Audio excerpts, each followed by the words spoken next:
Good evening बच्चों party, welcome back to the channel. तो आज जैसे कि मैंने पोस्ट डाला था कि वीकेंड्स आ रहा है तो कुछ करा जाए, तो फिर आई हैव प्लान्ड आउट 2 दिन के लिए, लाइक टॉपिक के लिए एंड क्वेश्चन के लिए एक video for your benefit.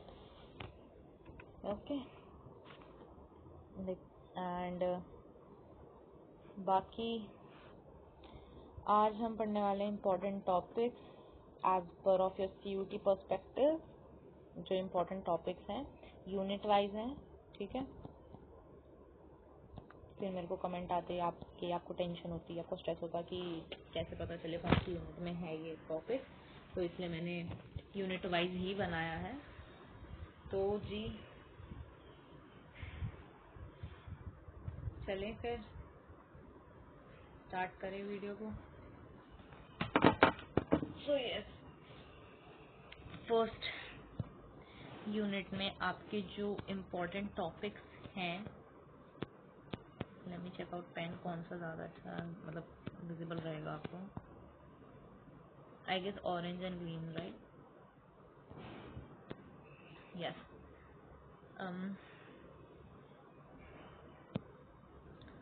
Ji, so these are some topics from unit 1 आपका जो इम्पोर्टेंट है, एंड इसमें से ये 3 तो मोस्ट रिपीटेड है ही हैं।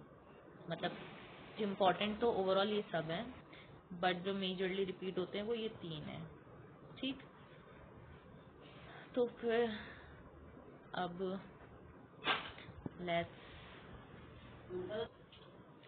अब जैसे NHP मतलब नेशनल हेल्थ पॉलिसीज क्या हैं, your NRHM, mid day meal, hypo nutrition, inclusive physical education, advantage क्या है, मेजर डिजीजेस क्या है, ठीक है। तो national health policies, as you know, ये कुछ पॉलिसीज हैं जो हेल्थ रिलेटेड बनाई जाती हैं at your government places, mostly गांव वगैरह के लिए या डीम्ड प्लेसेस के लिए होती है, क्रिएट की जाती हैं। एंड उसमें हमारा क्या था, फर्स्ट में NRHM। ओके, तो अब अगर मैं बात करूं आपका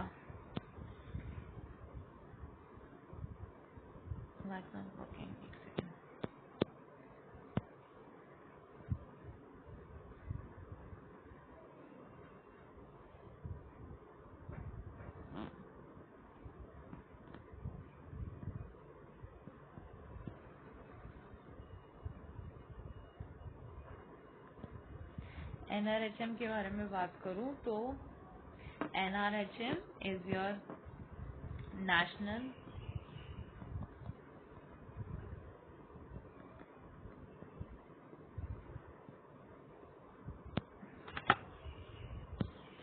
हेल्थ, सॉरी, NRHM, मुझे स्पोर्ट्स वाला मिक्स हो गया। तो it's your national rural health mission, national rural health mission, okay. तो आपका NRHM को 2005 में लॉन्च किया गया था, ताकि जो रूरल मतलब गांव एरियाज हैं उनमें अफोर्डेबल और क्वालिटी हेल्थ केयर मिल सके। अब इसका जो मेन फोकस था वो ये था कि मतलब इसका मुख्य उद्देश्य, ओह माय गॉड बड़ा हैवी हिंदी उसका मुख्य उद्देश्य मतलब जो मेन फोकस था वो इन्फेंट मोर्टेलिटी रेट था, मतलब IMR, infant mortality rate, and MMR, that is your maternal mortality rate, को रिड्यूस करना, ठीक। अब इसके की फीचर्स, इसमें मतलब आशा वर्कर्स जो होते हैं,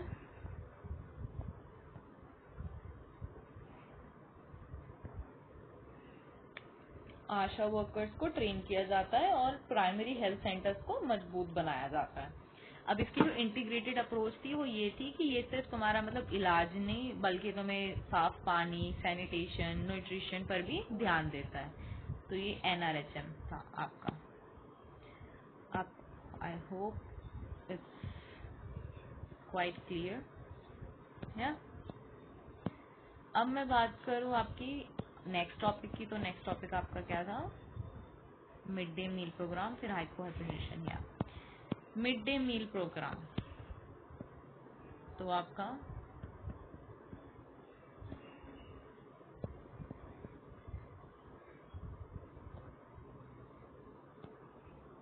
MDM मतलब मिड डे मील, इसको MDM भी बोलते हैं, मिड डे मील प्रोग्राम। तो ये दुनिया का सबसे बड़ा स्कूल फीडिंग प्रोग्राम है जो बच्चों को स्कूल में पका हुआ खाना देते हैं, मतलब फूड प्रोवाइड करते हैं। ठीक। एंड इसका मतलब न्यूट्रिशन नॉर्म्स जो थे वो प्राइमरी बच्चों को मतलब 450 कैलोरीज से और 12 ग्राम प्रोटीन, एंड ये था आपका प्राइमरी के लिए। ठीक। And 700 calories and 20 gram protein, ये आपका अपर प्राइमरी के लिए। मतलब जो इनको न्यूट्रिशन नॉर्म था ना जिससे इन्होंने शुरू करा था, तो उस नॉर्म्स में ये था कि जो प्राइमरी के बच्चे होंगे उन्हें 450 कैलोरीज देनी है हमें, एंड 12 ग्राम जिसमें प्रोटीन होगा ही होगा। एंड जो अपर प्राइमरी है उसको 700 gram calories, sorry 700 calories and 20 gram protein. तो इसका ऑब्जेक्टिव यही है कि स्कूल में एनरोलमेंट बढ़ाना, क्योंकि अब ज़्यादातर स्कूल में क्यों नहीं देते, क्योंकि उनके पास फीस नहीं होती। अब चलो फीस होती है तो उनके पास ये होता है कि उनको खाने में क्या दिया जाए या उनको कैसे पूरा दिन काटा जाए, तो इसलिए बच्चों को एनरोल कराना एंड अटेंडेंस भी, क्योंकि खाना मिलेगा तो ऑफकोर्स बच्चे आएंगे, तो अटेंडेंस सुधारना और माल न्यूट्रिशन मतलब जिसको हम कुपोषण कहते हैं उसको खत्म करना। तो this was the main aim. ठीक, मिड डे मील समझ आया। Shall we move on. Next है हमारा हाइपो एंड हाइपर न्यूट्रिशन। तो जी हाइपो एंड हाइपर न्यूट्रिशन, और ये सबसे ज़्यादा मोस्ट रिपीटेड भी है, तो इसे स्टार मार्क कर लेना। तो न्यूट्रिशन के इम्बैलेंस को माल न्यूट्रिशन कहते हैं, समझे? इसमें जो तुम्हें सबसे ज़्यादा याद करने की चीज़ है that is your mall nutrition, कि वो है क्या चीज़। तो न्यूट्रिशन के इम्बैलेंस को माल न्यूट्रिशन कहते हैं। तो इसके दो टाइप्स होते हैं। अब वो दो टाइप्स क्या होते हैं? वो ये दो टाइप्स होते हैं, that is your hypo and hyper. ठीक। अब हाइपो, जैसे आपको याद हो मैंने आपको जब ब्लड प्रेशर के बारे में भी बताया था तब मैंने आपको दो टर्म्स बताया था, हाइपोटेंशन एंड हाइपरटेंशन। तो उसी का है ऊपर और नीचे वाली बात, मतलब ज़्यादा और कम वाली। तो हाइपोन्यूट्रिशन इज और अंडर न्यूट्रिशन, मतलब जब शरीर को ज़रूरी न्यूट्रिएंट्स जैसे तुम्हारे विटामिन प्रोटीन्स कम मिलते हैं तो इससे ग्रोथ रुक जाती है और वीकनेस आ जाती है, तो ये कम की बात करता है। हाइपर मतलब ओवर न्यूट्रिशन, जब न्यूट्रिएंट्स या कैलोरीज ज़रूरत से ज़्यादा हो जाती हैं, इसे ओबेसिटी भी बोलते हैं, मतलब ओबेसिटी, डायबिटीज़, हाइपरटेंशन, तो ये बीमारियां बढ़ जाती हैं इसकी वजह से। तो हाइपर एंड हाइपर न्यूट्रिशन होता है आपका ये। I hope I am sound good, इसको समझ आ रहा होगा। नेक्स्ट हमारा टॉपिक था inclusive physical education and CWSN। तो जी इंक्लूसिव PE एंड CWSN, तो इसमें तो इंक्लूसिव फिजिकल एजुकेशन का मतलब है एक ऐसा इन्वायरमेंट बनाना जो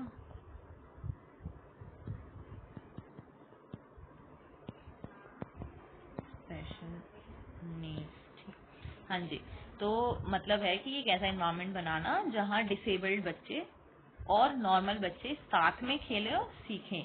अब इसका एडवांटेज क्या था कि फिजिकली ये एडवांटेज था कि मसल स्ट्रेंथ, कोऑर्डिनेशन, बैलेंस ये बढ़ता है।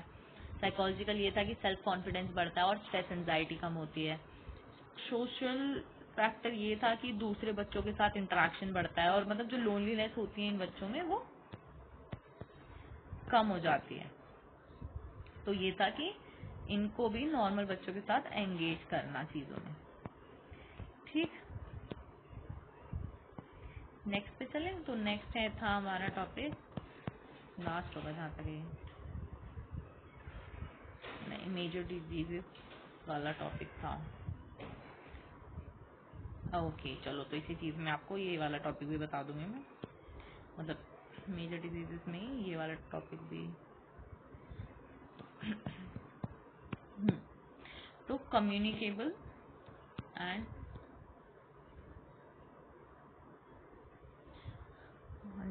क्या बोल रही थी मैं आपको, इस मतलब डिजीजेस के साथ ही ये वाली।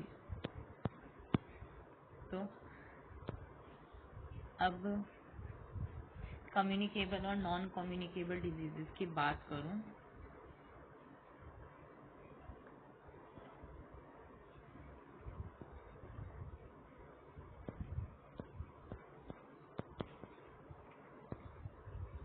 तो जी इसमें कम्युनिकेबल मतलब जो आई रिमेम्बर एक बच्चे का टेक्स्ट आया था मेरे को ऑन मेल की हिंदी में भी आप बताया करो। तो कम्युनिकेबल मतलब संचारी and non communicable is your असंचारी। ठीक, तो कम्युनिकेबल मतलब जो एक पर्सन से दूसरे पर्सन को फैलती है, जैसे बैक्टीरिया वायरस की वजह से। तो इसमें आपका आ जाता है typhoid, malaria and dengue, HIV, AIDS. ठीक, तो टाइफाइड क्या होता है, गंदे पानी या खाने से होता है। मलेरिया और डेंगू जो मच्छर मतलब मॉस्किटोज के काटने से फैलता है। HIV या एड्स क्या है, तो मतलब इन्फेक्टेड ब्लड या अनप्रोटेक्टेड कंटैक्ट से होता है। नॉन कम्युनिकेबल जो फैलती नहीं है बल्कि लाइफस्टाइल या जेनेटिक्स से होती है। इसमें आपकी आ जाती है डायबिटीज और hypertension. It's not hypo, it's hyper. तो डायबिटीज क्या होता है, शरीर में शुगर लेवल का बढ़ना, एंड हाइपरटेंशन होता है ब्लड प्रेशर का हाई हो जाना। ठीक, आई गेस यही 5 डिजीजेस थी, typhoid, malaria, dengue, HIV, diabetes, hypertension. या बाकी मोस्ट पीरियड में हाइपर पढ़ा दिया, NRHM पढ़ा दिया, कम्युनिकेबल नॉन डिजीज बता दिया मैंने। should I provide you a bit like more information about NRHM के बारे में? चलो कुछ इन्फॉर्मेशन और लिख लो। ये तो मैंने बता ही दिया था कि 2005 में लॉन्च हुआ था। मुख्य उद्देश्य बता दिया मैंने आपको इसका, MMR और IMR के लिए था। आशा वर्कर्स इसमें काम करते हैं।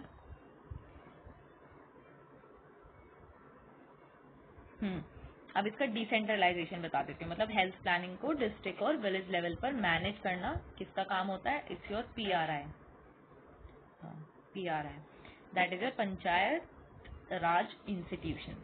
ठीक, इसका फोकस स्टेट्स क्या है, 18 EAG मतलब इम्पावर्ड एक्शन ग्रुप, मतलब वो स्टेट्स और नॉर्थ ईस्टर्न स्टेट्स पर फोकस करना, नॉर्थ ईस्ट।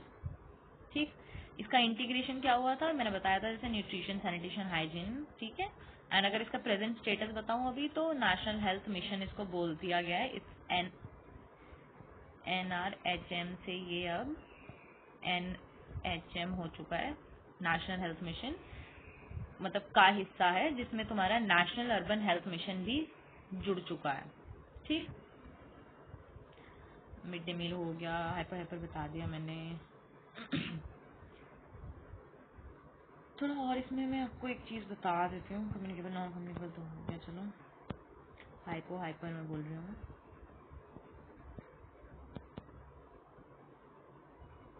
क्या लिखा है हाइपर में, तो यहाँ अगर मैं मेटाबॉलिज्म की बात करूँ, वेट की बात करूँ, एनर्जी की करूँ एंड टेम्परेचर की करूँ, I know it's not understandable.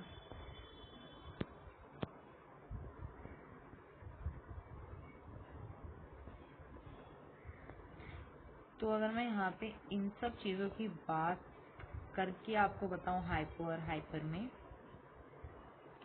तो ये स्लो होता है,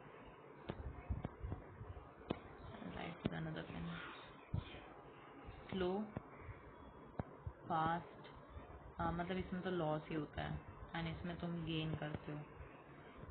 इसमें फटीग, रहता है क्योंकि कमज़ोरी होती है, एंड इसमें तुम एंशियस रहते हो, मतलब घबराहट रहती है क्योंकि ओवर हो गया किसी चीज़ का।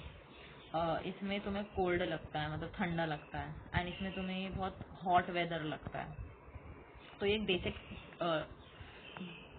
Discrimination, what do you mean discuss difference है इन दोनों के बीच में, ठीक है। बाकी अगर मैं आपको कहाँ क्या बता रही थी, इसमें मॉस्किटोज का मैं एक सोच रही थी आपको बताने के लिए। तो अगर मैं मॉस्किटोज की बात करूँ, क्वेश्चन वैसे तो आता नहीं, बट आ जाए कि मलेरिया का क्या है, डेंगू का क्या है, तो जी मलेरिया का आपका एनोफिल्स का मच्छर होता है, नाम ब्रीड कुछ भी कह लो, ठीक है, एनोफिल्स की, एंड इसका आपका एडीज होता है, ठीक। और बाकी तो एज सच और कुछ नहीं है इस यूनिट में, यही चीज़ थी। अब चलते हैं यूनिट 2 के ऊपर। तो it's your motivation, types of motivation, personality traits.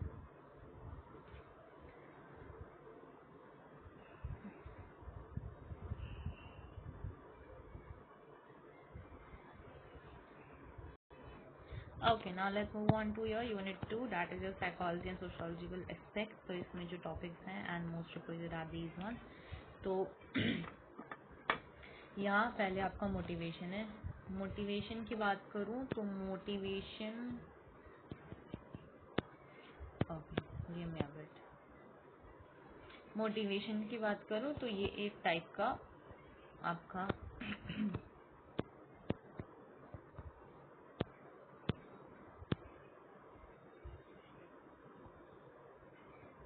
Force है जो हमें किसी गोल को पाने के लिए एक्शन लेने पे मजबूर करता है। तो ये दो टाइप्स की होती हैं आपकी, intrinsic and your extrinsic motivation. Intrinsic वो होती है जो अंदर से, मतलब जब आप कोई काम अपनी खुशी अपनी सेटिस्फैक्शन के लिए करते हो, जैसे खेलना क्योंकि आपको मज़ा आता है। एक्सेंट्रिंसिक मोटिवेशन वो होती है जो बाहर से आती है, मतलब जब आप किसी रिवॉर्ड या पनिशमेंट से बचने के लिए काम करते हो, जैसे ट्रॉफी, पैसे, मेडल्स, ठीक। तो ये मोटिवेशन की बात थी जी। टाइप्स ऑफ मोटिवेशन भी बता दिया। पर्सनालिटी थ्योरी, तो आपका explain it on the next page.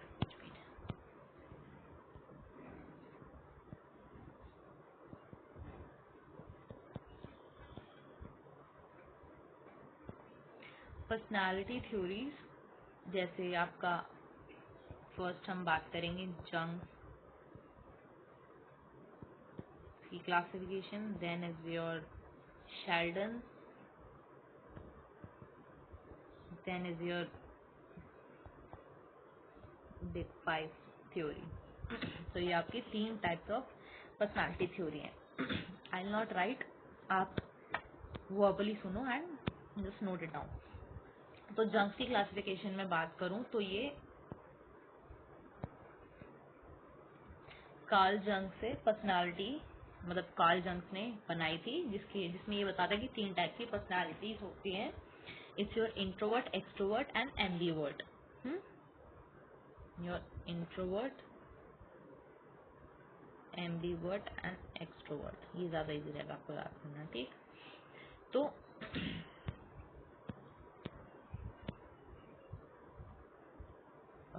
This is not visible, okay या। तो इंट्रोवर्ट जो शांत रहते हैं और अकेला रहना पसंद करते हैं, एक्सट्रोवर्ट जो सोशल होते हैं और लोगों से मिलना पसंद करते हैं, एम्बीवर्ट इन दोनों का मिक्सचर होता है जिनमें दोनों ही गुण होते हैं, ठीक। ये आपकी जंग की थ्योरी हो गई। अब मैं बात करूं आपकी शेल्डन क्लासिफिकेशन, तो ये बॉडी टाइप्स के लेकर है, कि बॉडी टाइप्स को लेकर है ये, ठीक। तो इसमें इसने 3 टाइप की बॉडी टाइप बताए हैं। इट्स योर एंडो, दूसरा है वो, sorry, oh shit, I just removed it up, all, okay, no problem, where were we, Sheldon's की, right, okay, I have written, वापसी मैंने लिख दिया आपके लिए, वरना फिर अगर मैं सिंगल स्पेल से लिखती तो आपको वो समझ ही ना आता, तो मैंने वापसी से लिख दिया इसको, ये रेज हो गया था सारा, नो प्रॉब्लम। हाँ जी, मैं बोल रही थी कि शेल्डन की थ्योरी बॉडी टाइप्स को लेके है, एंड इसमें इसने 3 टाइप की बताई है, एंडो, मेसो एंड एक्टो। तो एंडोमॉर्फ मतलब गोल मटोल शरीर होगा, थोड़ा रिलैक्स नेचर होगा। मीजोमॉर्फ मतलब मस्कुलर और एथलेटिक बॉडी होगी, एंड एडवेंचरस और एनर्जेटिक, मतलब ये फिट मानी जाती है। मीजोमॉर्फ की बात करें, ठीक। एक्टोमॉर्फ की बात करो तो ये मतलब दुबले पतले और लंबे, सेंसिटिव नेचर के ऐसे होते हैं, ठीक। Now let's talk about your big 5 theory. इसको हम ओशन भी बोलते हैं। I spelled it wrong, I guess, OM लिखा हुआ है, इट शुड बी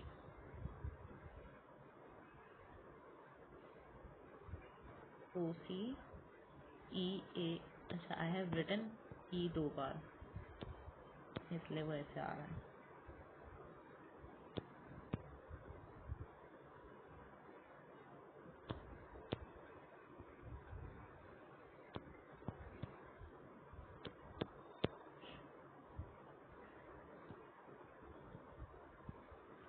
ओशन की थ्योरी ओशन थ्योरी में 5 मेन ट्रेड्स हैं आपके। तो that is your openness, conscientiousness, extraversion, agreeableness and your neuroticism.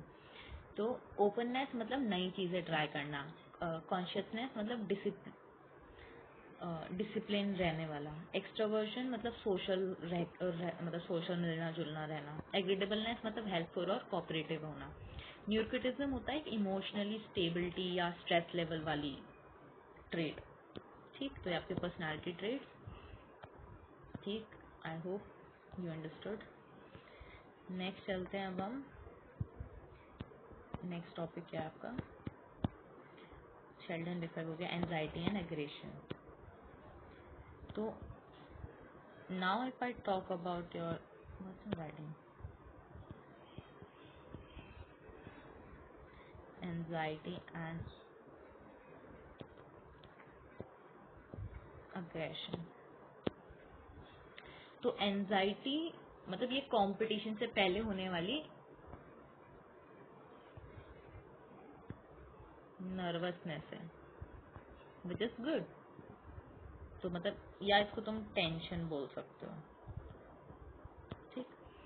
तो मतलब थोड़ी एंजाइटी परफॉर्मेंस को बढ़ाती है, अच्छा करती है, पर अगर ज्यादा एंजाइटी हो तो परफॉर्मेंस को खराब कर देती है। एंड एंजाइटी जितना बढ़ेगी that turns to your depression, ठीक है। तो बात ये है कि एंजाइटी गुड एंड बैड होती है, ठीक है। बैड रिस्की होती है, गुड इज गुड। मतलब एग्जाम से पहले टेंशन हो रही है, ऑफकोर्स होनी भी चाहिए, तो दैट्स गुड। हाँ, उसको तुम स्ट्रेस ले लो, यार नहीं हो रहा, कुछ नहीं होगा मेरे से, मैं कुछ नहीं होगा, मैं तो बैठ जाऊंगा ऐसे, मेरे को नहीं आता, ये नहीं आता, वो नहीं आता, इतना चलते चलते चलते वो बैड एंजाइटी होगा, ठीक। अग्रेशन की बात करूँ तो अग्रेशन का मतलब होता है मतलब आक्रामकता, मतलब किसी चीज को तुम मतलब अपना इमोशन दिखा रहे हो बट थोड़ा नेगेटिव टाइप में, ठीक। मतलब जैसे स्पोर्ट्स में अग्रेशन 2-3 तरह के होते, मतलब स्पोर्ट्स में नहीं, यूजुअली अग्रेशन 3 टाइप्स के होते हैं, हॉस्टाइल, इंस्ट्रूमेंटल एंड तीसरा वाला कमेंट करो, मैं उसके बारे में बता दूंगी पर नाम नहीं बताऊंगी। कमेंट भी डाउन, थर्ड टाइप का एग्रेशन क्या होता है, कौन सा होता है। तो हॉस्टाइल एग्रेशन जब मेन मकसद दूसरे को चोट पहुंचाना होता है, हर्ट करना होता है। इंस्ट्रूमेंट एग्रेशन वो होता है जब अग्रेशन का यूज सिर्फ गेम जीतने के लिए किया जाए, लाइक बॉल लेके जा रहा है कोई, तुम उसको हार्ड टैकल दे रहे हो, ठीक। थर्ड वाला वो होता है जो इंटेंशनली नहीं होता है। तो मेरे को बताओ। हाँ, अगला टॉपिक है आपका लीडरशिप क्वालिटीज और नेशनलाइजेशन, ठीक है। लीडरशिप क्वालिटी की बात करूं तो ये तो तुम ऐसे ही सुन लो मुझसे, लीडरशिप क्वालिटीज की बात कर रही हूँ, ठीक है। लीडरशिप क्वालिटी, एक अच्छा लीडर में डिसिसिवनेस, मतलब decisiveness in the sense of तुरंत फैसला लेना, एनर्जेटिक होना, अच्छी कम्युनिकेशन स्किल्स होनी, प्रॉब्लम सॉल्विंग होनी, ये सब क्वालिटीज होनी चाहिए। नेशनल इंटीग्रेशन की बात करूँ जो नेक्स्ट टॉपिक है हमारा, इसके बाद ये done. Now next national integration. तो स्पोर्ट्स लोगों को बिना किसी जात या धर्म, कास्ट, कलर के भेदभावों के बिना एक साथ लाता है। जब पूरा देश अपनी टीम को चीयर करता है तो उस वननेस, जो वननेस, क्योंकि सब एक हो गए, दैट वननेस की feeling is your national integration का मतलब पूरी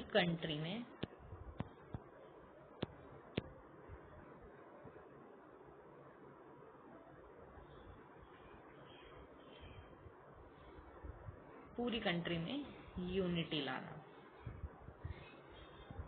अभी सोचोगे मैप कैसे थोड़ा आस पास बनाया, मैं और इससे अच्छा भी मैप बना सकती हूँ, बिकॉज आई क्यों बताऊँ इसमें, पर कोई नहीं, गवर्नमेंट एग्जाम की प्रिपरेशन में ये सब हो ही जाता है यार, दैट टू टॉप लेवल वालों में।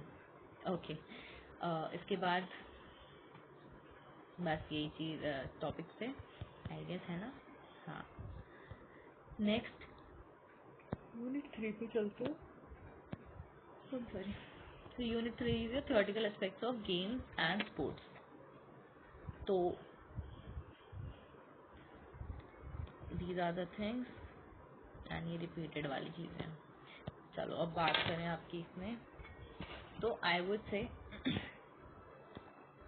हम आगे जिस तरीके में पढ़ेंगे वो बता रही हूँ। ये जो ये स्पोर्ट्स हैं इन्हीं की ये सब चीज़ें याद करनी है। ओके समझ रहे हैं? अब चलें आगे, एथलेटिक्स की बात करते हैं। आपकी एथलेटिक्स बेसिक्स,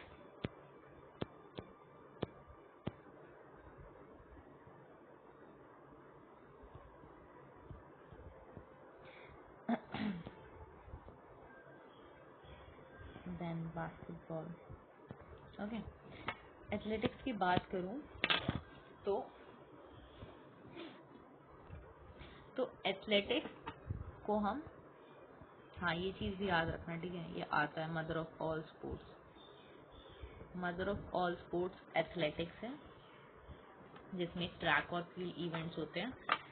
इसमें स्टैंडर्ड ट्रैक जो होता है that is your 400 meter, outdoor standard outdoor track 400 meters का होता है। इसमें फंडामेंटल स्किल्स जैसे स्प्रिंटिंग, जंपिंग और थ्रोज के रिलेटेड ही होता है। स्प्रिंटिंग में स्पीड, जंपिंग में technique like hitch kick, throws में जैसे ग्रिप एंड रिलीज, ठीक। एंड इसमें जो सबसे ज़्यादा मोस्ट रिपीटेड मेजरमेंट्स पूछी जाती हैं वो शॉर्ट पुट की एंड योर लॉन्ग जंप की पूछी जाती है। तो जी शॉर्ट पुट में सर्कल का जो जैसे ये होता है ऐसे फेंकना होता है तुम्हें, तो ये जो ये डायमीटर है इसका दैट इज 2.135 मीटर, ठीक। एंड लॉन्ग जंप में रनवे की लेंथ मिनिमम 40 मीटर होती है, और लैंडिंग पिट जो होती है जहाँ पे तुम लैंड करते हो दैट इज 2.7 मीटर, ठीक है, ये याद रखना।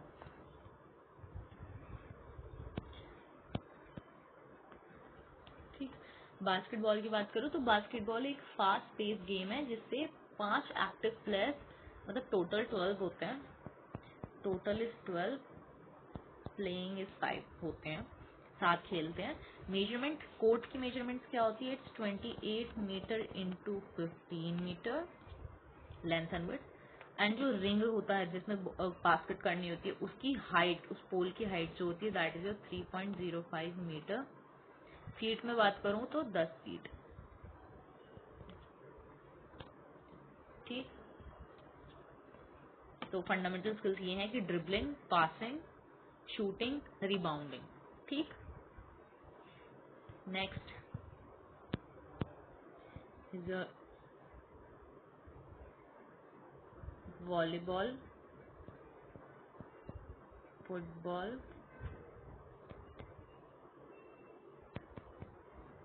खो खो।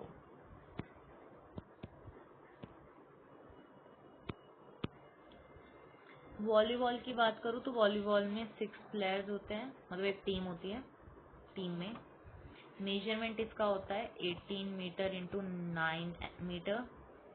नेट की जो हाइट होती है, net height is your 2.43 meter, और ये मेल के लिए है। फीमेल के लिए इट्स योर 2.24 m। ठीक। फंडामेंटल स्किल्स जो इसमें जो होती हैं, दैट इज योर सर्विस, जो अंडर आर्म ओवर हैंड होती है। पासिंग जैसे डिग हो गया, वॉली हो गया, स्मैशिंग, स्पाइकिंग और ब्लॉकिंग, ये सब फंडामेंटल स्किल्स हैं इसमें।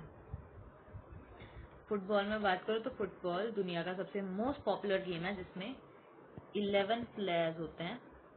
टीम 13-14 हो सकती है प्लेयर्स, टोटल में खेलने वाले 11 ही होते हैं। फील्ड की मेजरमेंट 90 to 120 मीटर होती है। लेंथ विड्थ होती है 45 से 90 मीटर। इंटरनेशनल स्टैंडर्ड्स के हिसाब से बता रही हूँ, ठीक है। टिपिकली 105 इंटू 68 इसको बोलते हैं ओवरऑल। हम ओवरऑल जिसको बोला जाता है स्टैंडर्ड इंटरनेशनल, उसके हिसाब से बताया मैंने तुम्हें, इंटू 68, ये ओवरऑल का है। ठीक।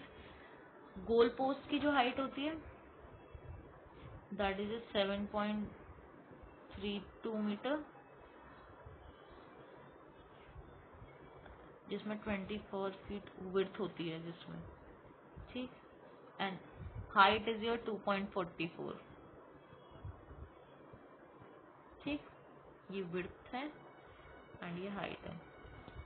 खो खो की बात करूं तो ये एक ट्रेडिशनल इंडियन चेजिंग गेम है, जिसमें 9 प्लेयर्स फील्ड पर होते हैं एंड टोटल 12 या 15 प्लेयर्स की टीम होती है। मेजरमेंट होती है आपकी 27 meter into 16 meter, man and women. Post की जो हाइट होती है that is 1.20 m to 1.25 m। Post, इसमें जो ये ब्लॉक्स होते हैं, यहाँ बैठते हैं ना, ये ब्लॉक्स होते हैं। ठीक है, ब्लॉक्स में। अच्छा, मैंने ऊपर आपको फंडामेंटल स्किल्स नहीं बताई थी ना फुटबॉल में। फुटबॉल की स्किल्स हैं dribbling, kicking, shooting, passing, heading, goal keeping, chest, thighs, chin, knees, shoulders. ठीक। खो खो की स्किल्स हैं गिविंग थ्रो, मतलब touching the back, taking direction, diving मतलब पोल डाइव या फ्लैट डाइव या डॉजिंग। ठीक। नाउ नेक्स्ट एक जो हमारा बच गया है,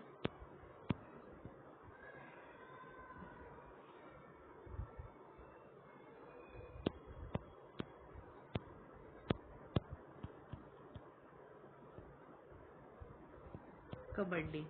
कबड्डी ये एक कबड्डी एक तुम्हारा ट्रेडिशनल मतलब कॉन्टैक्ट स्पोर्ट्स है, जिसमें 7 प्लेयर्स होते हैं टीम में। मेजरमेंट जो होती है वो होती है 13 meter into 10 meter male. Women के लिए 12 m इंटू 8 m। ठीक। और बाकी लॉबी जो होती है साइड में वो 1 मीटर की होती है। फंडामेंटल स्किल्स ये होती है रेड स्किल्स, जैसे चैंटिंग, कबड्डी कबड्डी बोलते रहना, toe touch, running hand touch या डुबकी। डिफेंडर्स की स्किल्स होती हैं ankle hold, thigh hold, chain tackle. ठीक।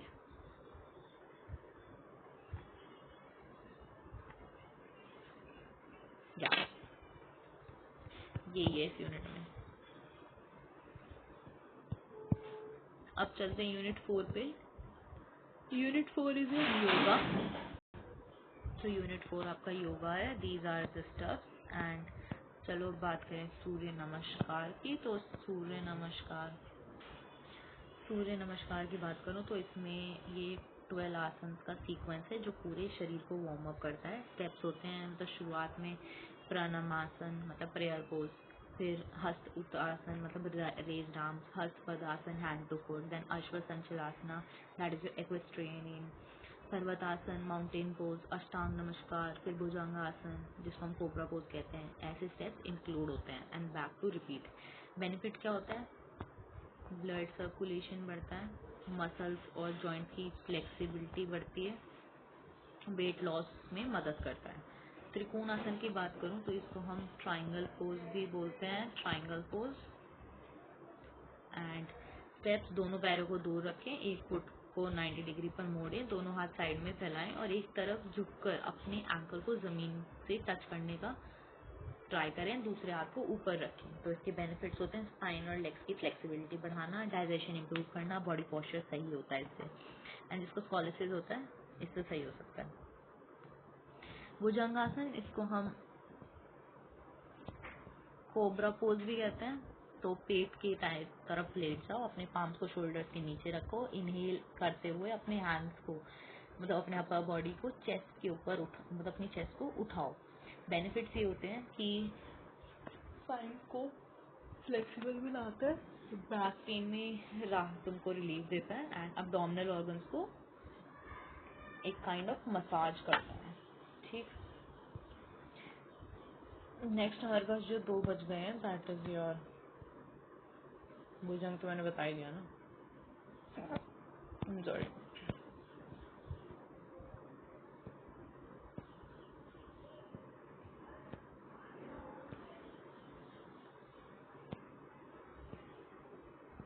शवासन है, उत्कर्षासन। शवासन को हम शोल्डर स्टैंड भी कहते हैं,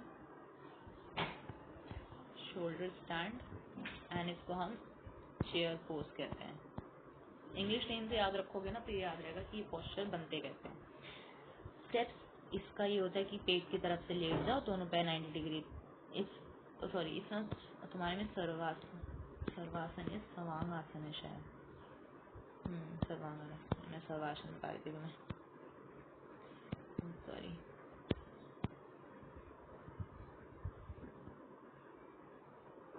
सर्वांगासन शोल्डर स्टैंड कहते हैं। पीठ की तरफ अपनी बैक की तरफ से लेटो, दोनों पैर 90 डिग्री तक उठाओ, फिर हिप्स और बैक को भी उठाओ जब तक पूरा तुम्हारा जो वेट है शोल्डर्स पर ना आ जाए, एंड हाथों से बैक को सपोर्ट दो। बेनिफिट्स ये होते हैं कि थायराइड ग्लैंड के लिए बेस्ट है, ब्लड सर्कुलेशन ब्रेन की तरफ बढ़ाता है, एंड स्किन को बेनिफिट करता है। उत्कातासन की बात करूँ, चेयर पोज कहते हैं इसको, एंड सीधे खड़े हो, हाथों को ऊपर उठाओ, देन अपने आप को इमेजिनरी चेयर बनाओ। ठीक है, बेनिफिट थाइज, एंकल्स और शोल्डर्स को मजबूत करता है और बॉडी बैलेंस में इंप्रूव करता है। बस इतना ही है। ठीक, नेक्स्ट बाकी आपका टॉपिक था कपालभाति, प्राणायाम, शीतलहरी, योगा निद्रा, बेनिफिट्स ऑफ योगा। अच्छा, तो अब प्राणायाम की बात करूं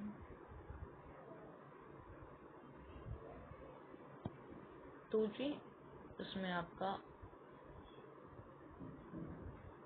कपालभाति,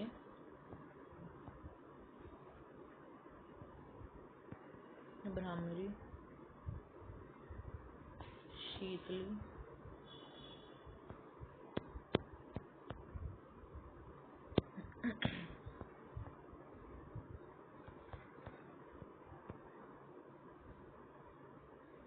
शीतकारी, योगा निद्रा आता है। तो अब यहाँ पे एनिमोस्ट रिपीटेड भी है।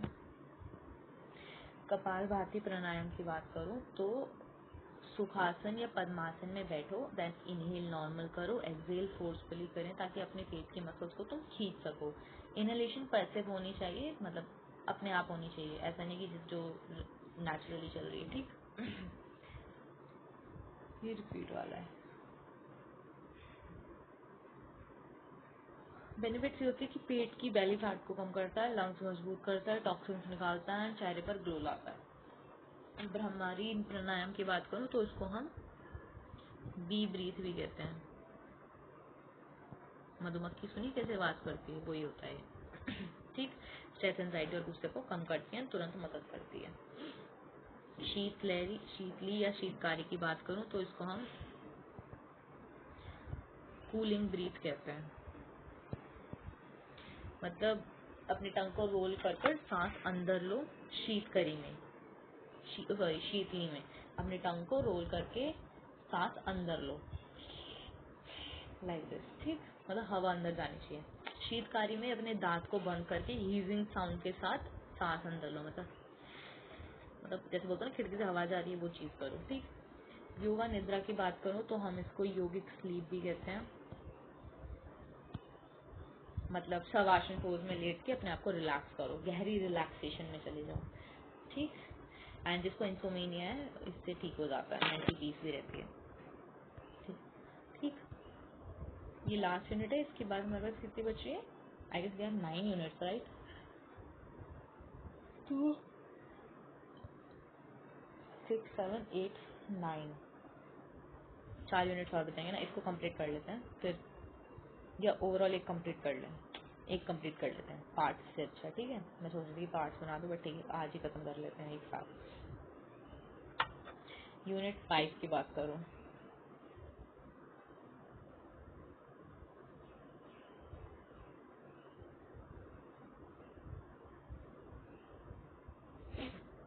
तो these are your topics in your unit 5।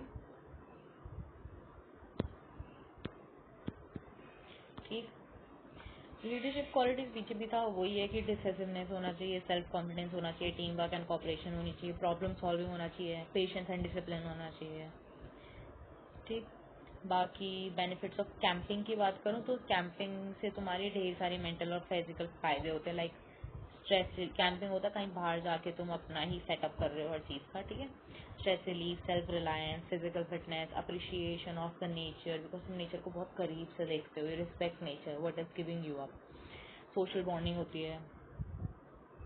Safety measures जो चाहिए होते हैं इन सब चीज़ों के लिए, जो प्रॉपर गियर पहनना, एक्सपर्ट्स का सुपरविजन, हाइड्रेटेड रहना, वेदर को चेक करके ही जाना, उसी तरीके से एक्टिविटी परफॉर्म करना, फर्स्ट एड हमेशा अपने साथ रखना। ठीक, बाकी मतलब ये एडवेंचरस स्पोर्ट्स के ही टाइप हैं, your camping and trekking. Safety measures मैंने आपको safety measures I told you आप। यूनिट 6 की बात करूँ तो career aspect, sports injuries and doping, ये है थोड़ा। अभी मैं सोच रहा कि मैम ने तो आधे ही लिखे हुए हैं, बाकी तो इसमें कुछ इंजरी है ही नहीं, अवार्ड्स भी नहीं है। मैंने वो लिखे हैं जो मोस्ट इम्पॉर्टेंट हैं, जो और इम्पॉर्टेंट इन द सेंस जो ऑलमोस्ट रिपीट होते हैं।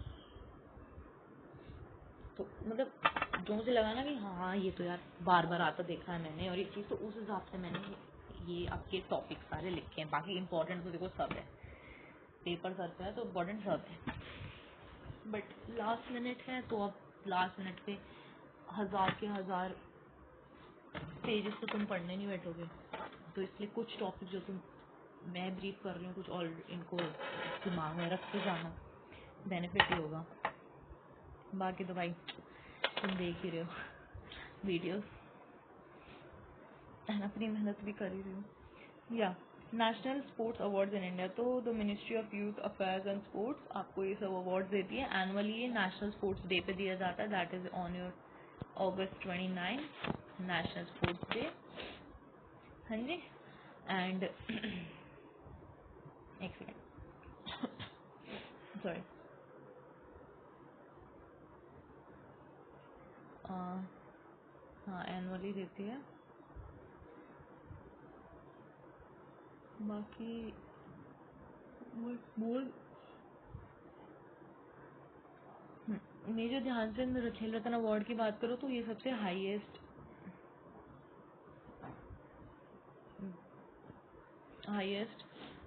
इसको रीनेम कर लेना, ठीक है, मेजर ध्यानचंद खेल रत्न अवार्ड है ये, तो ये हाईएस्ट है। एंड इसमें मोस्ट आउटस्टैंडिंग परफॉर्मेंस के लिए दिया जाता है, 4 साल की जो आउटस्टैंडिंग परफॉर्मेंस होती है।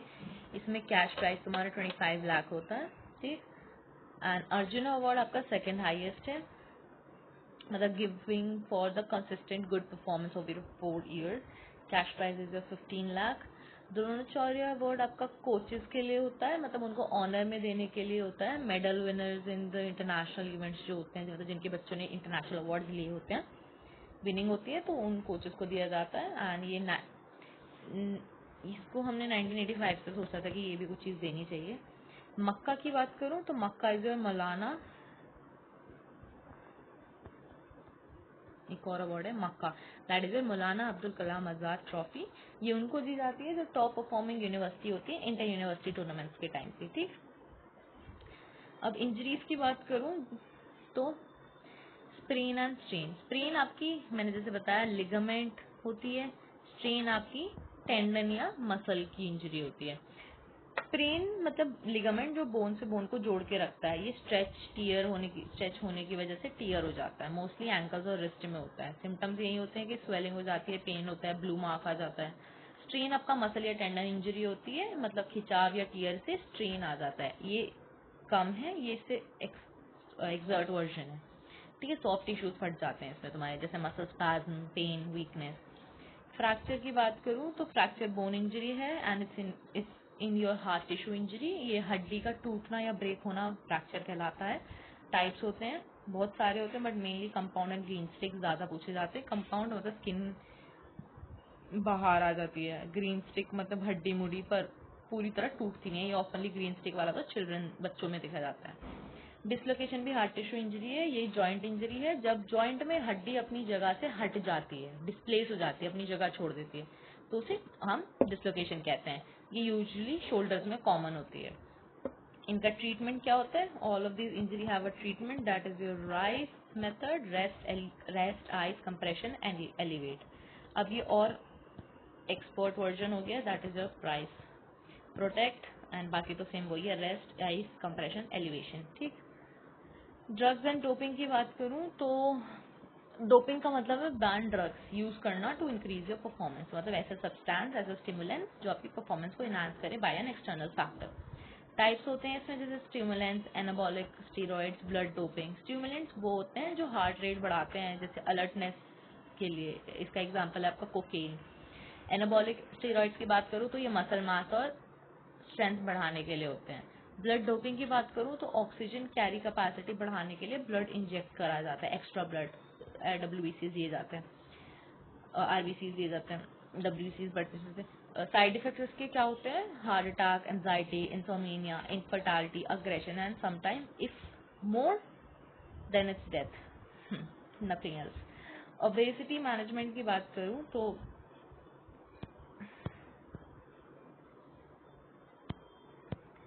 obesity management, if you remember BMI, ये इसी से रिलेटेड है। BMI is your weight and height, ये किलो में एंड ये मीटर स्क्वायर में। तो obesity is excess accumulation of your body fat, BMI is body mass index, इसको कैसे करते हैं? weight as kgs upon height meter square.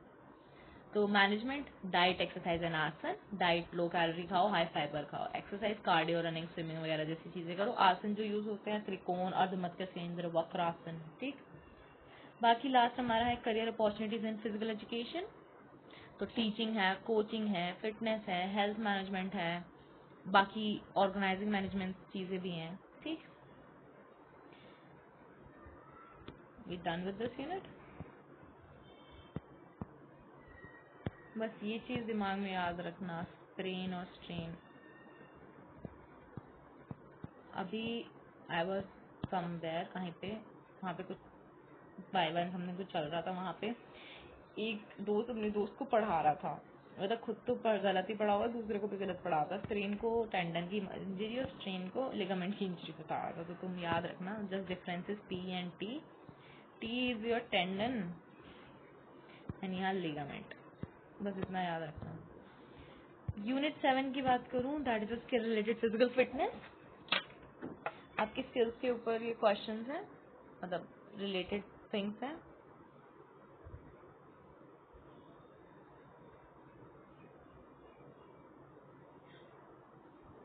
तो मतलब इफ आई से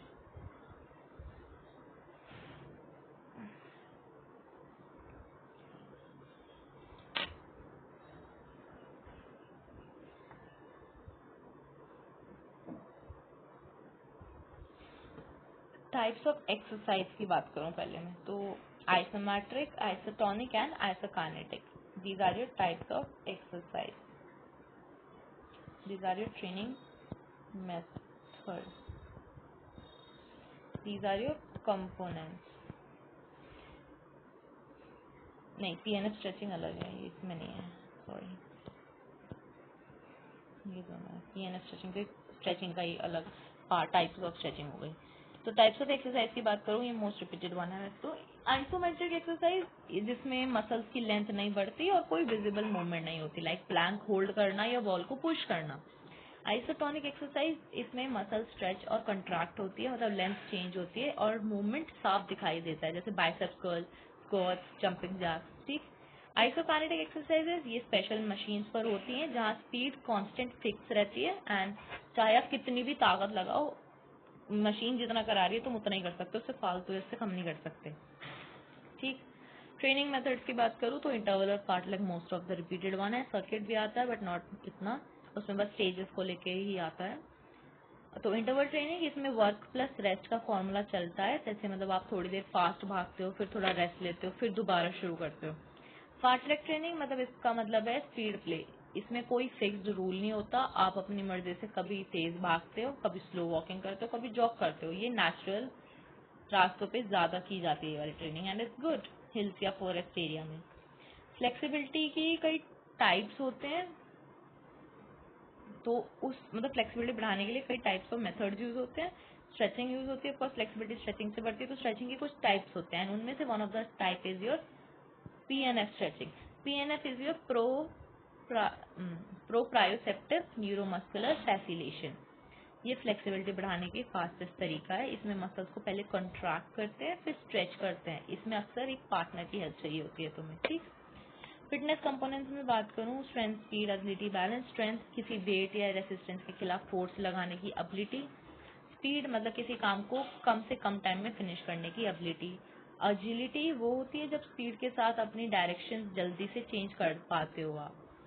बैलेंस मतलब स्पीड के साथ अपनी direction, balance is your movement के टाइम या एक जगह खड़े रहते हुए खुद को गिरने से बचाना। ठीक। बाकी फार्टलेग एक स्वीडिश लैंग्वेज से आया हुआ वर्ड है। या this was all this. Unit 8 पे चले तो जी मेजरमेंट इवैल्यूएशन का आपका टॉपिक है ये, मतलब यूनिट है। तो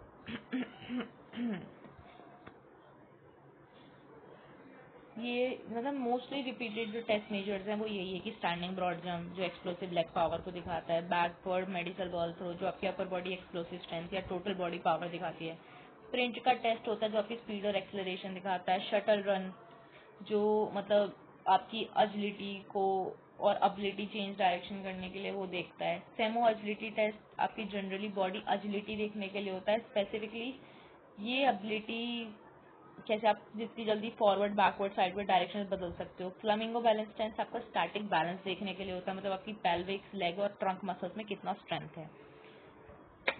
मॉडिफाइड बास टेस्ट होता है, मतलब जहाँ पे आपका डायनेमिक बैलेंस रिक्वायर होता है, मतलब I could say measures dynamic balance by requiring the subject to hop to mark spots and hold a steady position.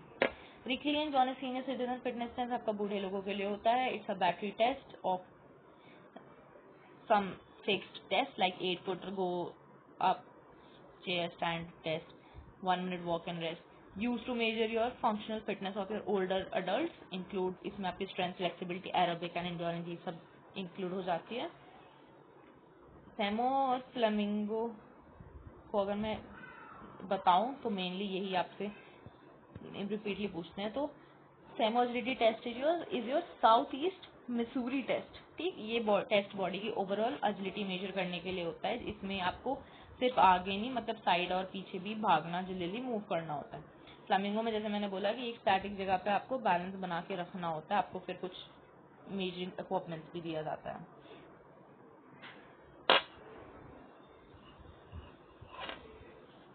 Now let's move on to our last unit, that is your physiology and biomechanics in sports. तो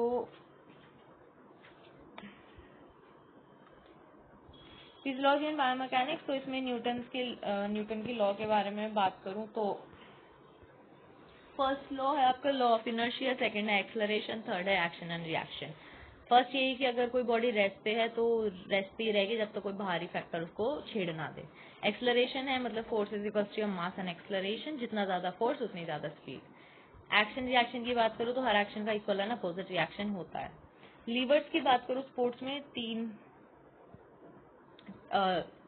I could say 3 level के levers होते हैं, first class lever, second class lever and third class lever.